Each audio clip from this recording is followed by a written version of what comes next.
mpagaze hano shimira umuryango Imana yampaye aribo mwebwe aribo twebwe nkongera kandi mpagarara hano kubw'izina ry'umuryango wanje wose muri rusange shimira bimkubwa iryo zina turivuze omenga ntiritahuritse ariko niwe mukuru kuri jewe kandi ndamwubaha hari impamvu vyagenze uko hari impamvu nitwa bimdogo nakitwa bimkubwa kururiya ndisanzura mugari aho ntagera nawe kuri uyu nubwo mu telefone ari mwijoro ari sanzura mugabo hari imipaka atarenga ariko sinkanguka numvise ko baravugana banzi ko hari ikintu kizima bariko baravugana muri mwese muramuzi nta muntu atamuzi nta muntu atazi ko ari umuntu mwiza nta muntu atazi ko ari umuntu akunda gufasha nta muntu atazi ko ari umuntu akunda gufashanya nta muntu atazi ko ari umuntu umutwe wiwe nobwa ko atamaraso arimwo sinzi cyangwa ubwonko nkunda kuvuga ngo harera nk'urupapuro canke ni nk'igitoro muri make kiriyo kuko iyo kibuza abashavuye iyo ashavuye naho ntatukana oya mwese muramuzi umuntu wese yaje hano kubatamuzi hari abatamuzi mbwa kubamuzi muramuzi uyu n'umuryango wanje harimwo mabukwe yitwa Ndikumana Edouard hariho data bukwe mabukwe yitwa Gasaba Anne Marie uja ni Papa Joshua ndamwubaha sikunda kumuvuga bizina uja ni demayi wa marene wanje bisigure yuko nanje ari demayi wanje uja n'umuryango wanje w'umugabo wanje uriya ni binamu uriya ni mukamuyomba murumva byose muri bwa bumwe uri madame Albert ni Albert ni mama Josiane mwese no bavuga kuko ndabazi urumva ni wa muryango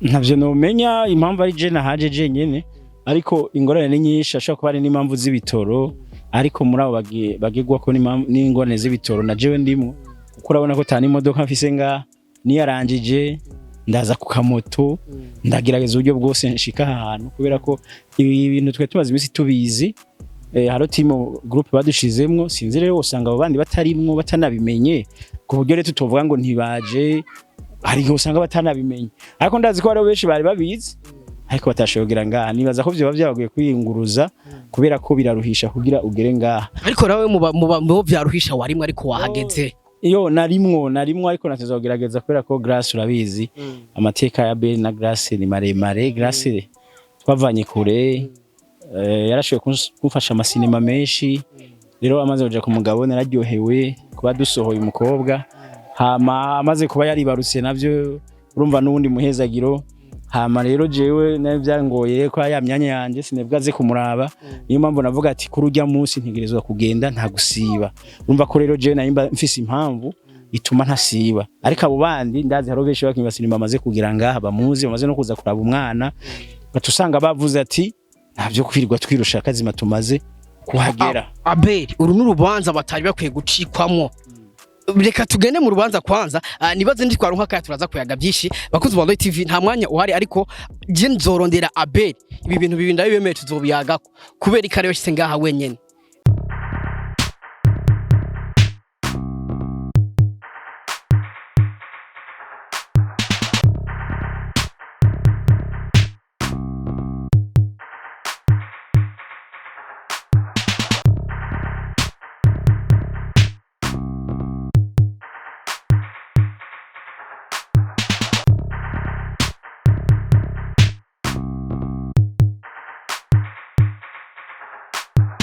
Yes, 1, 2, everybody. And my name is Radio. Oh, this is Lloyd TV in the place. You know what it is. I'll just say Mr. Radio. No get I'm back again. No get na go rero. Hamunda kubwira byinshi muri entertainment. Hamunda kuzanira aba hitmaker. Kuri micro ya Lloyd TV. Already it's a gentleman. Kora subscribe nagira ngo uzurabona professional interview, uzurahabwa update news. Kuri kamera ari kumwe na Atweretse Karfu, ni watuma image uyibona imeze neza cyane, ni watuma sound uyumva imeze fresh isana. Ni muri cya kiganiro twabwiza kuri show cya kiganiro kigo akajyo keza ko kumenya makuru y'abastar, ko kumenya makuru y'ivyamamare, ati mbega ivyamamare byacu bibayeho gute. Umwaka uraheze, nibaze neza yuko hari byinshi wageze ko ibyo utageze ko reka ndakwifurize kuzobishika ko mu mwaka uza. Yesu Kuza wa TV narakwiye neza yuko uno mwaka nzokuzanira update news, nzokuzanira amakuru menshi. Umwaka ugiye guhera ariko naho nyine nzokomeza ndakuzanira update news. Iyi nkuru nta ruzoyibona atari kuri Muri TV. My name is Radio. Sasa rero abantu mukunda film, ndavuga abakunzi ba filme muri industry ya movie mu Burundi, abantu muzigaga Glass yakoze amafilme menshi agiye atandukanye, yagaragaye nko muri filme ishusho y'umuntu, n'umukinyi mwiza navuga neza yuko yakoze byinshi muri filme y'u Burundi, yakoze amafilme menshi yagiye akundwa. Yes ni Gaga Glass, no kubwira neza yuko rero muri hari kuri murazi neza yuko haba kuri mariage yiwe twe murabizi Muri TV twari duhari, no kuri dote yiwe twari duhari. Yes uno musi rero twatembereye muhira iwiwe. Hari benshi mwagumye mumbaza mbega Gaga Glass yagiye hanze, ari ngaha mu Burundi, twagiye kumuraba aho sanzwe aba imbere yuko akora mariage, aho yagiye kuba aho abana n'umugabo wiwe, no kubya neza yuko yaravyaye afise umwana yibarutse. Uno musi rero no kubya neza yuko niho aza kubabyiza kumuhekereza umwana, niho bazamusora umwana bavyaye. Yes nta TV rero navuze ati ko kuri mariage twari duhari, kuri dote twari duhari, reka nje kumuraba abereke ibirori byo kumuhekereza umwana, ndetse tunayaye. Hari benshi mwagumye mwifuza kumenya amakuru ya Glass, mbega nzogaruka muri filme bimeze gute. Nitwaronka akanya kuganira nawe, turaza kuganira mumenye byinshi kuri Gaga, mbega azogaruka muri filme, mbega yagiye kuba ku rugo gusa, mbega azogaruka bimeze gute. Yesu Kuza wa TV, my name is Radio, ari nga mu rupangu, ndibaza murumva karu batanguye. Reka ndabwira ati Braskiri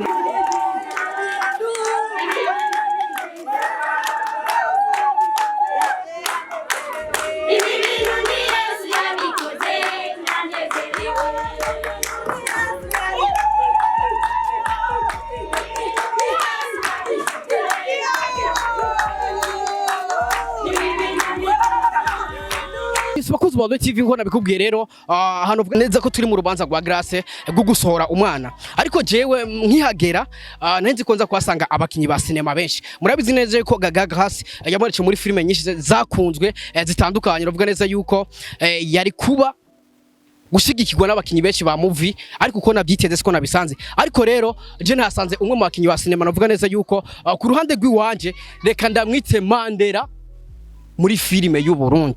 Subiremwo reka ndamwite Mandela muri filime y'u Burundi. Nta wundi ni Abel Nduwayo, niwe ntasanze wenyene n'umudamu wiwe mu bantu bose bakinanye filime na Gaga Glass. Sasa ndavuga ati ibi bintu kubera iki? Sasa Abel gute none? Ni sawa meze neza? Yego. Imbere yo kuva mu Rwanda kwanza uzemba ni mu kazi ma? Ndi mu kazi. Turi mu kazi kandi gakomeye cyane, mugane w'abanyarwanda. Yego gakomeye cyane. Mbeko tuza kuvyo ngaha, mbega mu Rwanda byagenze gute? Mware mugiye mu biki? Hari benshi babonye mu Rwanda batigeze batahura, mbega mu Rwanda bagiye mu biki bimeze gute? Mu Rwanda twagiye muri festival ya Mashariki festival. Hama baradutumye ko baratubwira tuzoshoye kujayo kugira dushobore kwiga inyigisho kubijanye no kumenya gukora sinema zigezweho, sinema zo gushira ku masoko, nyine ibintu mwene ivyo kwigisha aba producer, nyine ibintu bitandukanye muri sinema. Rero baradutuma ko ti abarundi ni mutari bwa seruke muri ibi bintu, mugerageze murabe ko museruka kugira n'abarundi tubone ko muhari, kubera ko sinema ndundi turona ko iri ku rundi rwego irahari, ariko hari ukuntu itaja habona ibintu mwene ivyo tutabona mu bintu bimwe na bimwe. Kubivyo rero twaciye tugenda, harashoye kubinyigisho zitari zike, ndazi yuko ariho abashoboye gutahura, kandi ndazi ko muzoza murabibona uko imizi zo ziratambuka. Nivyo twe twagiyemo mu ncamake. Sasa tukiri ngaho nyene mzee, ku ruhande rwawe nka Abel, navuga neza yuko uzi vyinshi kuri filime y'u Burundi, navuga ko uri no mu bantu bareruye filime y'u Burundi. Filime y'u Burundi niyo mu Rwanda. Kuri wewe nka Abel, nk'umuntu nemeza neza yuko uzi vyinshi kuri filime y'u Burundi, filime y'u Burundi niyo mu Rwanda, la différence? je ndavye filime y'Uburundi yo mu Rwanda birava bingora kugira iyo la différence uvuze kubera ko mbona yuko umengo burya Abarundi n'Abanyarwanda ari ukuntu umengo turi bamwe cane kuko dukina ibintu bimeze kumwe ariko nkuko nabivuze no mu Rwanda ikintu nabonye jewe nzokivuga uko kiri burya mu Burundi turabise sinema irenze ati kubera iki twe dufise ikibazo cyo kuronka ama views make kubw'ivyo rero ko dufise ikibazo cyo kuronka ama views make turitanga mu gukora tukagerageza uburyo bwose twakora byiza kugira tunezereza abarundi ariko mu Rwanda bageze mu rugero kubera ama views bafise nubwo uzajya ku giti aga papa sava akikamera papa sava ari ku giti n'abantu bariko baririra inyama agashaka kuri YouTube bihumba amajana ku munsi mugo je nubwo nakora video ikantwara miliyoni 5 ivyo bihumbi ntavyo ndabonka rumva rero nkamwe nokora ibintu bijanye nka bijya papa sava akora byo kwigira ahantu gusa nkafata image nkanda hejeje prime ndakurahiye umurundi bavuga ati wasaze uriko urakora iki uri umusazi wewe rero cyuma twebwe dushama ingufu nyinshi tukitanga kubera yuko ubona hari ukuntu umengo dufise ikibazo mu kurabwa sindamenya nimba ari abarundi bitugora mu bijanye n'ama unité ugasanga abarundi ntibaritaho kugura ama mega ntibaritaho gukoresha WhatsApp ntibaritaho gukoresha YouTube ntibaritaho kugura ama telefone Android je sinzi nimba ari ivyo ngira niyo mpamvu tutarabwa ariko bw'ivyo ravye sinema ndundi na sinema yo mu Rwanda zimeze nka zimwe ariko hari ukuntu twebwe tiko turavunika cyane kubarusha bitewe nuko ataviews dufise kabisa bakuzi ba TV nibaze neza yuko tuzoronka umwanya wo kuyaga nabe kuko nakubwiye twaje mu rubanza rwa Gaga hasi navuga neza yuko twaje kumushigikira mu rubanza rwo gusora umwana ntitwoyaga byinshi nibaze ko nzomurondera Abel kugira ngo dusubire kuyaga byinshi mbega filime y'Uburundi niyo mu Rwanda bimeze gute mbega ico twokwigira ku banyarwanda nikihe mbega ico abanyarwanda bo twigirako nikihe ariko mbere ko tuvana na Abel songa namubajije kubera iki ari we mukinyi wa sinema nasanze ngaha makino kibanza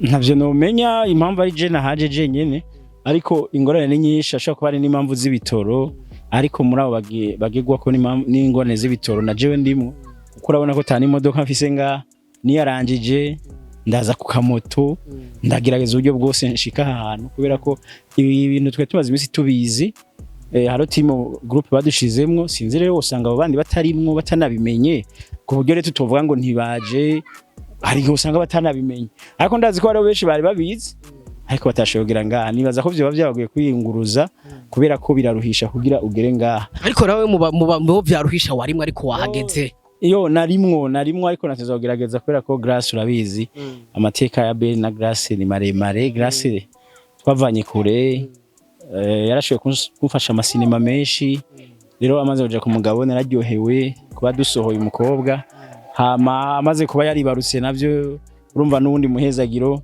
hama rero jewe nayo byangoye ko ya myanya yanje sinebwaze kumuraba niyo mpamvu navuga ati kuri urya munsi ntegerezwa kugenda nta gusiba urumva ko rero jewe nayimba mfise impamvu ituma ntasiba ariko abo bandi ndazi haro benshi bakinyi basinima amaze kugira ngaha bamuzi bamaze no kuza kuraba umwana batusanga bavuze ati ntavyo kwirirwa twirusha akazima tumaze kuhagera Abel uru n'urubanza batari bakwiye gucikwamwo reka tugende mu rubanza kwanza nibaze ndi twaronka kaya turaza kuyaga byinshi bakuzi ba TV nta mwanya uhari ariko je nzorondera Abel ibi bintu bibi ndabiyemeye tuzobiyagako kubera ikare yose ngaha wenyene bega filime mu Burundi no mu Rwanda Abel reka tujye indani ntaco ko atamwanya dufise nibaze neze ko nzomurondera kugira tuyage byinshi yashitse ngaha wenyene kubera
Yesu ashimwe.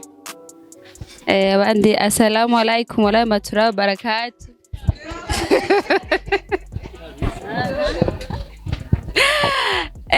Ni ndamukanyo nziza cyane vuga ngo amahoro y'Imana bane namwe. Ndabizi kuko narabibayemwo nahoze ndiwe na famille yanje yose nibo havuyemwo jewe na mama nabo tuvukana bose nta numwe atabiciyemo. Kandi turakundana ndabakunda turi umuryango.